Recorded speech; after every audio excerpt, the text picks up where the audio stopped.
¿Qué tal? ¿Cómo andan tanto tiempo? ¿Todo bien por ahí? Bienvenidos a mi canal de Química al Infinito y hoy vamos a tratar un tema que interesa mucho a nuestra audiencia, que es la acidez, y que es el pH, que es donde lo vamos a medir. Bien, vamos a hablar llanamente en lenguaje cotidiano qué significa el pH. El pH es una escala que va de 0 a 14 y puede medir y clasificar las sustancias que son ácidas y las que son alcalinas, y aquellas, por supuesto, que son neutras. Las sustancias ácidas recorren un rango entre 0 y 7. Las alcalinas son aquellas que están entre 7 y 14. Y aquellas que son neutras están en un pH alrededor de 7. ¿Ok? Por ejemplo, veamos algunas cosas. El agua neutra, ¿sí? Destilada, la que no tiene ningún soluto disuelto, tiene un pH de 7. Las que están por debajo, por ejemplo, el ácido clorhídrico, jugos gástricos, el limón, la cerveza, el pan, ¿sí? Leche, se consideran ácidas, están con un valor por debajo de 7. Las que son alcalinas están con un valor por encima. Por ejemplo, detergentes, amoníaco, hidróxido de sodio, bicarbonato de sodio. Bien, pero ¿cómo se puede medir esto? Bueno, hay varias tiras reactivas que van en diferentes escalas. Uno puede decir, bueno, necesito medir más o menos un pH general, voy a elegir una tira reactiva que tenga una escala de 0 a 14. Si quiero enfocar en un rango determinado, habrá otras que trabajan en esos rangos, de 1.7 a 3.8, de 8 a 10, de 0 a 6, diferentes escalas. Hay que comparar con la escala de colores que nos permite ver en el frente del envase. En este caso, esta rueda tiene colores que van en números enteros. Acá directamente hay que comparar el juego de 4 colores, tiene que coincidir perfectamente con la escala que nos dice acá en el frente del envase. ¿Sí? Y hay otros dispositivos que son digitales, que son más específicos, un poco más precisos, que miden con 2 decimales del pH. Esto tiene una calibración específica con soluciones que vienen dentro del equipo y que se calibra frecuentemente. Bien, vamos a ver qué es el pH dentro del punto de vista químico. Bueno, para eso tenemos que hacer algunas definiciones y les recomiendo que vuelvan a revisar el tema de nomenclatura de las sustancias y de las soluciones que lo vemos en capítulos anteriores. Para esto tengo que explicarles qué sucede con el agua, H2O, ¿sí? En una solución donde hay agua pura. El agua sufre lo que se llama una autoprotólisis, o sea, se divide a sí misma, vamos a decir. Y como resultado de ello, conviven en la solución iones hidronio y iones oxidrilos, ¿sí? Para resumir un poquito y abreviarlo en la notación que vamos a ver más tarde, el ion hidronio, H3O positivo, lo vamos a escribir como protón, ¿sí? Para escribirlo un poco más sencillo. Cuando hay agua sola, entonces vamos a tener la misma cantidad de iones protones que de oxidrilos. Acuérdense, y esto lo vamos a ver en un ratito también, que cuando en química escribimos corchetes, ¿sí? Dentro de alguna especie química, estamos simbolizando que lo que va adentro va expresado en concentraciones molares. Acordémonos de esto, pero nos va a perseguir este concepto todo lo que resta de química. Entonces, concentración molar, número de moles por litro de solución. En este caso, estamos hablando de agua, pero más tarde vamos a hablar de algún soluto específicamente. Cuando hay agua solo, tenemos la misma cantidad de protones que de oxidrilos, ¿sí? Ahora, la constante de equilibrio del agua se escribe como el producto, ¿sí? De los productos de protonio oxidrilo dividido la concentración molar del agua en agua, ¿sí? Recuerden ver el tema de equilibrio químico, que es el video anterior a este. Entonces lo que se hace acá matemáticamente es pasar multiplicando a la constante expresada en concentraciones molares, a la concentración de agua y nos queda el producto de protones y oxidrilos. Este número a 25 grados se lo llama K-Water, ¿sí?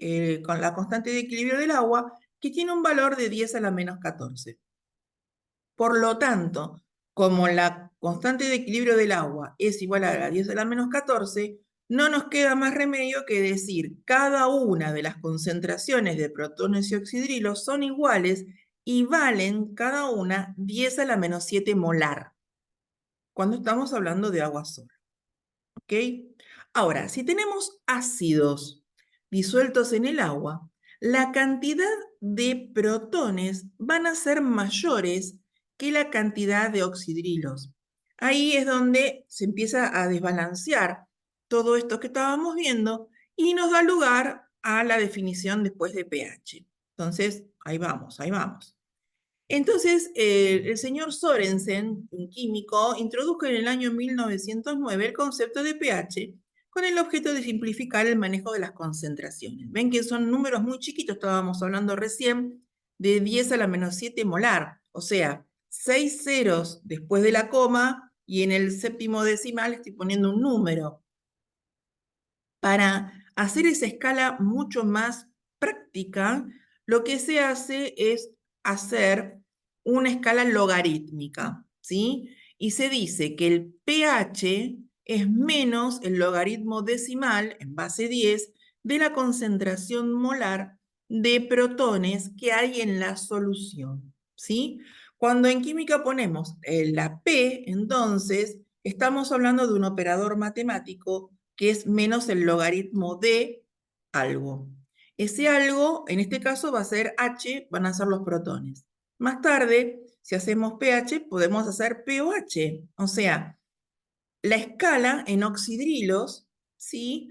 En escala logarítmica. Entonces será menos el logaritmo decimal de la concentración molar de oxidrilos en la solución. Así se define esa escala que vimos anteriormente. Entonces, una solución es neutra cuando las concentraciones molares de protones y oxidrilos son iguales y valen 10 a la menos 7. Si esto lo trasladamos a la escala de pH, ¿sí? Nos da 7, que es el pH neutro. Ahora bien, si tenemos una solución ácida, dijimos que los protones iban a ser mayores que los oxidrilos. Entonces, en el pH, esas sustancias ácidas van a ser menores que 7. Y el pOH va complementando hasta llegar a 14. Entonces, el pOH será mayor a 7. Al revés, las sustancias básicas van a tener mayor concentración molar de oxidrilos que de protones, ¿sí? Y vamos a ver una escala mayor de 7 para el pH, estando en la escala alcalina. Esta entonces es la escala que vimos antes de pH de 0 a 14 y arriba vemos la escala que corresponde a la concentración molar de ion hidronio o protones, ¿sí? 10 a la 0, pH 0. 10 a la menos 1, pH 1. 10 a la menos 2, estamos hablando de concentraciones molares, no porcentaje peso en peso, ni masa en volumen, ni nada de eso. Molar, moles por litro. 10 a la menos 2 molar, 10 a la menos 3 molar, etc.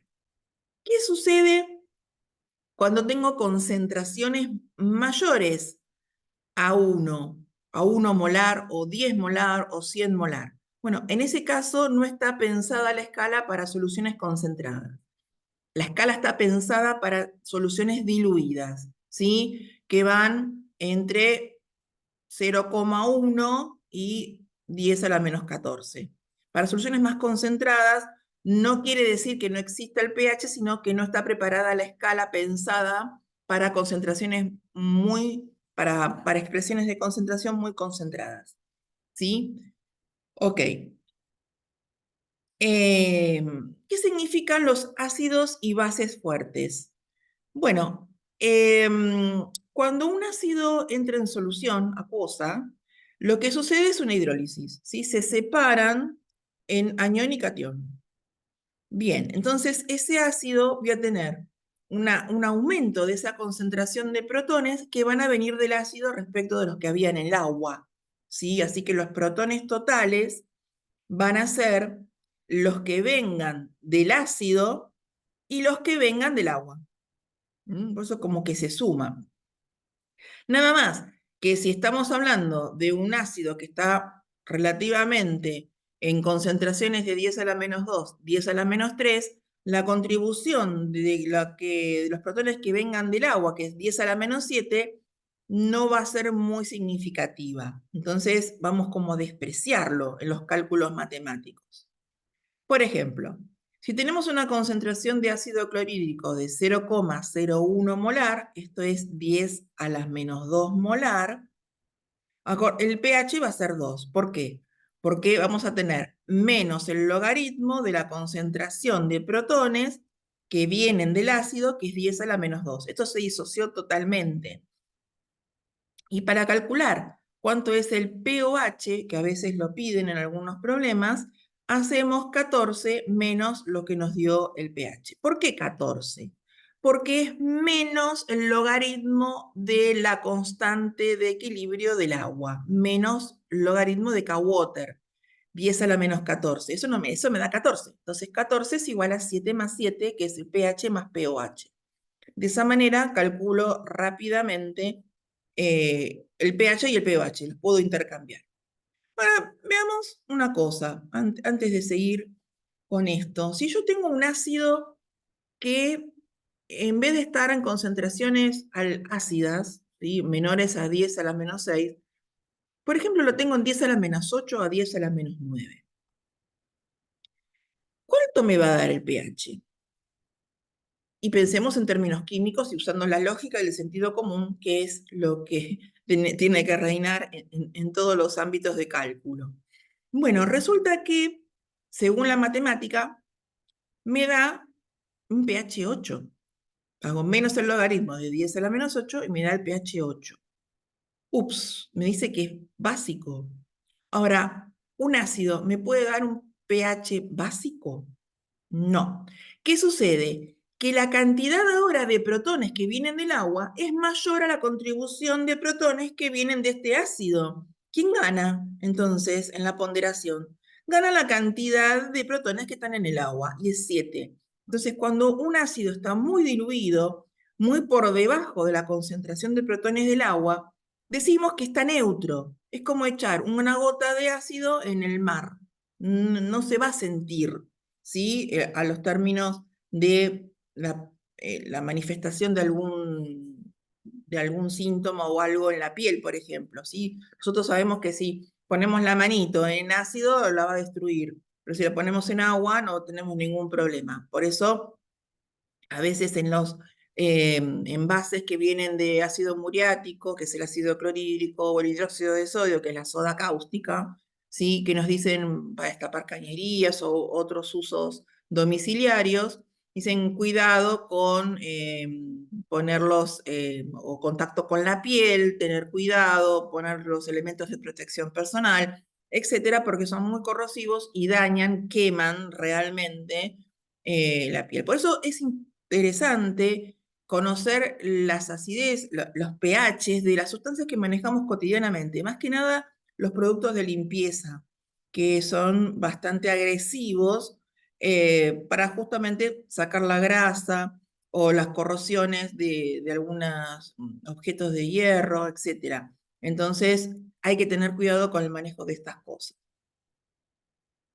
¿Cuáles son esos ácidos fuertes? Por ejemplo, el ácido perclórico, el ácido clorhídrico, el ácido bromídrico, el ácido iodídrico, el ácido nítrico, el ácido sulfúrico en su primera constante de disociación.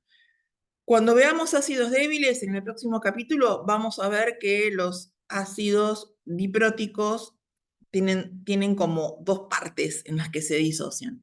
El ácido sulfúrico en su primera disociación es fuerte, entonces se disocia totalmente. Falta ver qué pasa con el sulfato ácido, que ahí va a sufrir una hidrólisis débil. Después las vamos a ver. Y estas son las bases conjugadas, ¿sí? El perclorato, el cloruro, bromuro, yoduro, el nitrato y el sulfato ácido. Lo mismo vamos a tener en aquellas sustancias que son básicas o alcalinas. Y son fuertes los hidróxidos de litio, de potasio, de sodio, de calcio y de bario. Son bastante fuertes. Bien. ¿Cómo calculamos entonces el pH en las bases fuertes? Hace un rato vimos cómo calculábamos en los ácidos, pero cuando en la solución se desprenden oxidrilos, como es el caso de los hidróxidos o bases, lo que se desprenden son oxidrilos y de acá no podemos saber directamente el pH. Entonces lo que vamos a calcular en realidad va a ser el pOH, o sea, la concentración de oxidrilos que van a salir a solución y van a ser mayores en cantidad de lo que hay en agua. Y ahí ves el otro desbalance. Entonces, acá hacemos menos el logaritmo de lo que se desprendió de la concentración inicial, en este caso teníamos 0,01 molar, y nos da pOH 2. Entonces, tenemos que volver a la escala de pH en protones. Entonces, ¿qué hacemos? 14 es igual a pH más pOH y hacemos la diferencia. 14 menos 2 nos da 12 en la escala de pH y ahí cae en la escala que decimos que son las sustancias básicas. Bien. Aquí vimos que salía un solo mol de oxidrilos, pero hay casos como los hidróxidos del grupo 2 o de aluminio o de otros, de plomo 4, por ejemplo, que salen distintas cantidades a uno, ¿sí? Entonces, ¿cómo hacemos para calcular esos pOHs? Bueno, simplemente, como la estequiometría nos indica, van a salir dos, en este caso, 2 moles de oxidrilos por cada calcio que se va a disociar. Entonces, lo que hacemos es multiplicar por 2 a la concentración inicial, ¿sí? Y en este caso nos va a dar ligeramente más chiquito. Le vamos a decir que si hubiéramos calculado por error 0,01, nos hubiera dado un pH de 2, pero sin embargo, si hacemos esta cuenta, nos da 1,7. Entonces, 14 menos 1,7 nos da 12,3. Nos da ligeramente superior a que si el cálculo lo hubiéramos hecho con el error de pOH 2. ¿Qué quiere decir? Estoy más desplazada hacia mayor alcalinidad, más agresivo esa base. Así que a tener en cuenta, si tuviéramos hidróxido de aluminio que tiene 3, multiplicamos por 3 la concentración inicial y de ahí hacemos los cálculos en forma similar. Bien, en la próxima presentación vamos a ver qué sucede con los ácidos y bases que se disocian parcialmente. No se disocian totalmente, hay algo que queda remanente y conviven en la solución tanto los aniones y cationes como la solución inicial. Así que nos vemos en el próximo capítulo y no olviden seguirme en el canal. Muchas gracias.